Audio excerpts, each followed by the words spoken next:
আমার এটা প্রশ্নই মনে করতে পারেন, বাবা উচিত যে ছোট্ট জীবনটার উদ্দেশ্য কি, কেন দিলেন, কেনই বা আসলাম, আবার কেনই বা চলে যাব? বাঁচার কোনো রাস্তা নাই। আল্লাহ চ্যালেঞ্জ দিয়েছেন, আইনাল মাফার, তুমি ভাগবে তো ভাগবে কোথায়? তা আল্লাহ নিজেই বলছে, ইল্লা বিসুলতান, যেখানে যাবে ওইখানে আমার রাজত্ব। শুধু আমার রাজত্ব না, আনা মাআকুম আইনা মা কুনতুম, যেখানে যাবে আমি তোমার সঙ্গে থাকবো। আল্লাহকে যদি প্রশ্ন করি, আল্লাহ কতটুক দূরত্ব থাকবে দুইজনের সঙ্গর ভিতরে, আপনি আমার সঙ্গে থাকবেন। মাদ্রাসার কমিটির লোক আমার সঙ্গে, কিন্তু একটু দূরত্ব আছে। আল্লাহ আপনার সাথে আপনি সঙ্গে থাকবেন, দূরত্ব কতটুকু? তো আল্লাহ জবাব দিতেছে, আকরাবু মিন হাবলিল ওয়ারিদ, আমি তোর রগের চেয়েও কাছে থাইকা তোর সঙ্গে থাকবো। আরেক হাদিসে আল্লাহ বুঝাইছেন, তুমি আমাকে কখনো পৃথক করতে পারবে না। যদি আমাকে পৃথক করতে যাও, তাহলে তুমি থাকবে না, তুমি থাকবে না। আইনুল্লাহ তানদুর, আলীগঞ্জের মানুষ ভালো করে কান পাইতা শোনেন। আল্লাহ বলে, আইনুল্লাহ তানদুর, আমাকে পৃথক করতে গেলে তোমার চক্ষু দেখবে না। উদুনুল্লাহ তাসমা, তোমার কান আর কোনোদিন শুনবে না। লিসান লা তানতিক, তোমার জবান কোনোদিন বলবে না। আকলুল্লাহ তুমাইয়িজ, তোমার ব্রেন কোনোদিন ভালো মন্দ বুঝবে না। কলবুন লা তাতাফাক্কার, তোমার দিল আর চিন্তা কি জিনিস জানবে না। ইয়াদুল্লাহ তাফতিশ, তোমার হাত কর্ম তো দূরের কথা, ধরার ক্ষমতা পর্যন্ত থাকবে না। রিজলুল্লাহ তামশি, তোমার পাও চলবে না, বরং তুমি হবে লাশ। কি কি লাশ? কারণ কি জানেন? আপনার আমার ভিতরে যেটা ঢুকানো আছে, যেটাকে আমরা আত্মা বলি, এটা আত্মা, আমিও মানি এটা আত্মা, কিন্তু এটা আল্লাহর একটা পাওয়ার। কি পাওয়ার? হুকুম, ক্ষমতা, আদেশ। আল্লাহ বলে, কোন পাওয়ার? তো আল্লাহ দেখাইছেন, আমার আল্লাহর সবচেয়ে বড় পাওয়ার যেটা, সেটা হলো আল আমরু লিল্লাহ, হুকুম। তো আল্লাহ দেখাইছেন কত বড় পাওয়ার। যদি একটু ভাবেন তাইলে শুনাই যে কত বড় পাওয়ার।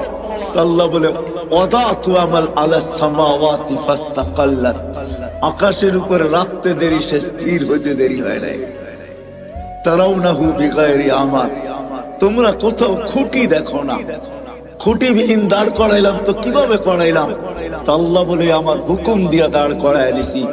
ওই পাওয়ারফুল জিনিসটাই তোমার ভিতরে ঢুকাইয়া দিছি। মানুষ, ওটা আমারই একটা গুণ, ওটা আমারই একটা ডিফেন্স, ওটা আমারই একটা জিনিস, ওটা তোমার ভিতরে ঢুকাইয়া দিছি। ওটা বাহির হইতে দেরি, তুমি আর তুমি থাকবে না, কেন ওটা আমার জিনিস, তোমাদের জিনিস না। বিদায় চলে যেতে হবে, এটাই সত্য। বিদায় আজকে আমি আপনাদেরকে ভাবাইতে চাবো যে একটু ভাবেন। আমি প্রশ্ন তুললাম যে আমাদের বাবা উচিত যে এই ছোট্ট জীবনটার উদ্দেশ্য কি? আমি কি বুঝাইতে পারছি? কি উদ্দেশ্য হওয়া উচিত না? উদ্দেশ্য বোঝেন তো?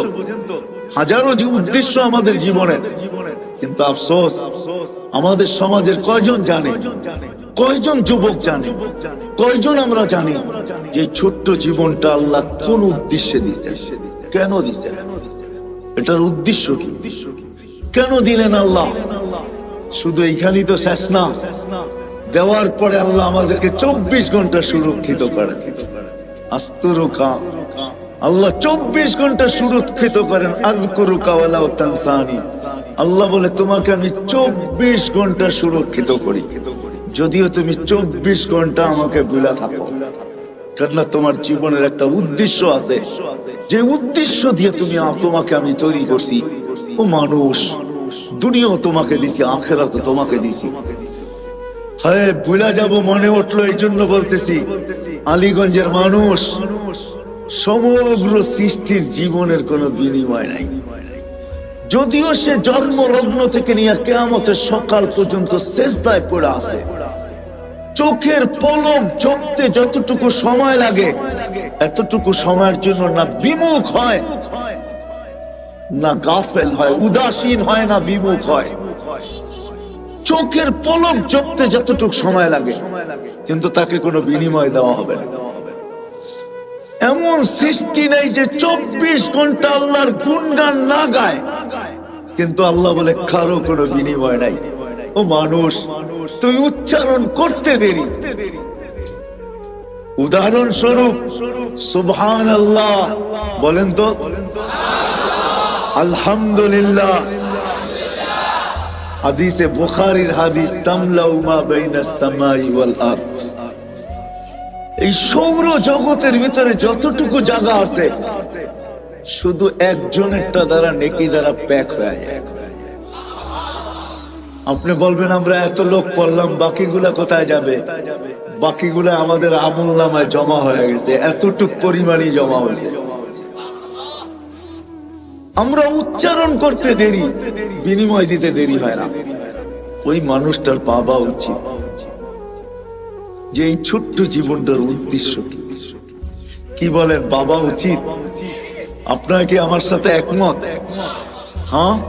পিছিয়ালারা কি বলে? উচিত? বাবা উচিত? হ্যাঁ?